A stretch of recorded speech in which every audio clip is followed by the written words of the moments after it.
There's the artificial kind of seeking forgiveness, astaghfirullah, astaghfirullah, astaghfirullah, astaghfirullah, astaghfirullah, which for some people is so artificial, like Ali radiallahu anhu saw somebody doing it and said to him, your istighfar needs istighfar. Because it's just rolling off your tongue. There are some things that keep you and me from seeking Allah's forgiveness. It has to do with expectation. Some people deep in their mind have internalized that I have done way too much messed up stuff. Allah probably doesn't like me very much.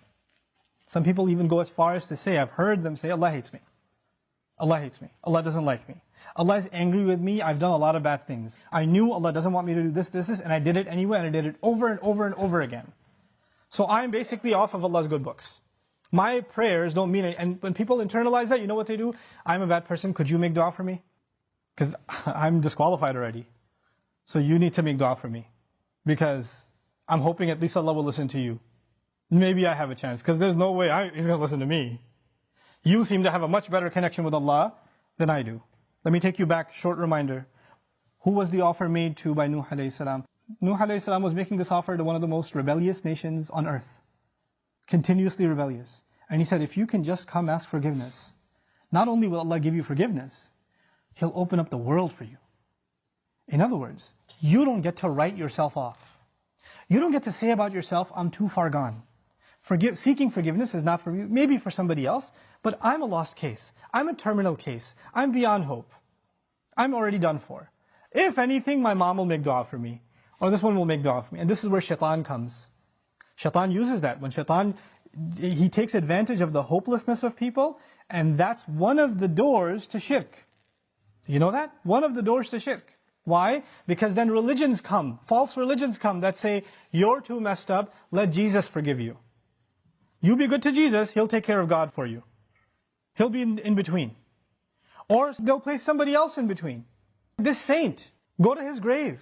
Go ask him, be good to him, put some chocolate in front of his grave, and he'll ask Allah to take care of your problems. Because you're too messed up.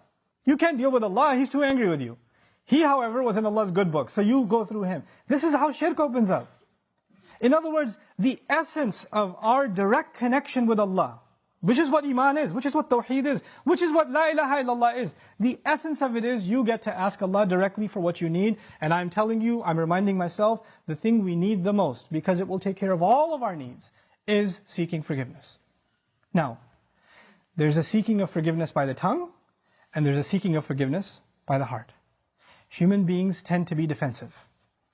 If I criticize you for something, hey, I saw you said that. Why did you say that? I didn't mean it like that. You don't understand what I was going through. Excuse me. You don't even understand the whole story. Hey, I noticed that you did this. You get defensive immediately.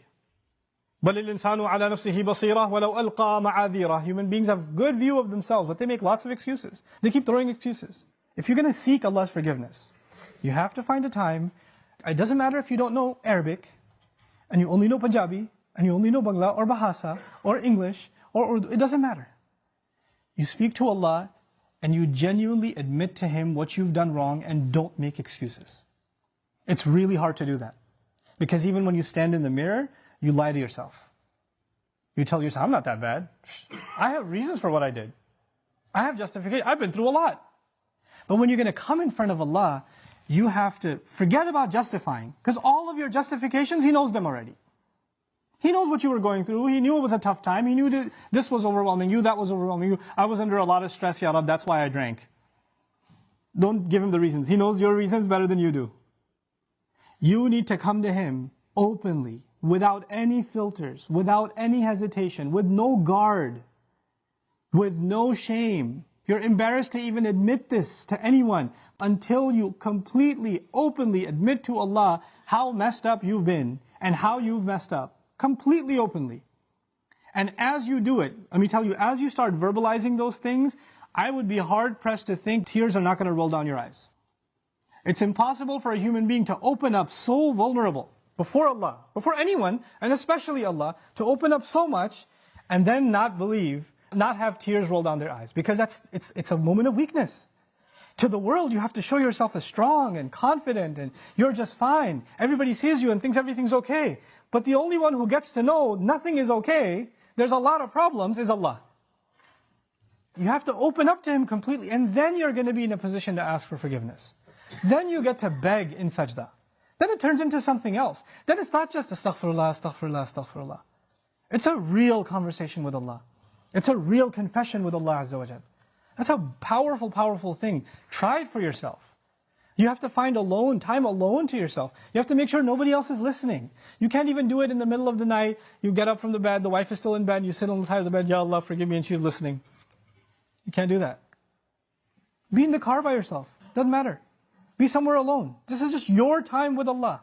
Your alone time with Allah. And verbalize it. Hear yourself say it. There's one thing to just whisper it. And if you're just going to memorize a bunch of du'as in Arabic, and you don't even know what they mean, and just recite them, if you're going to keep doing that, and those du'as are beautiful, they're powerful, but if your heart isn't speaking them, your tongue is speaking them, then you're not seeking istighfar yet. May Allah reward you for the dhikr that you're doing, for every harf that you're reciting, but that's not istighfar. Istighfar is something else. And when these tears come down, when this starts opening up, then the sky opens up.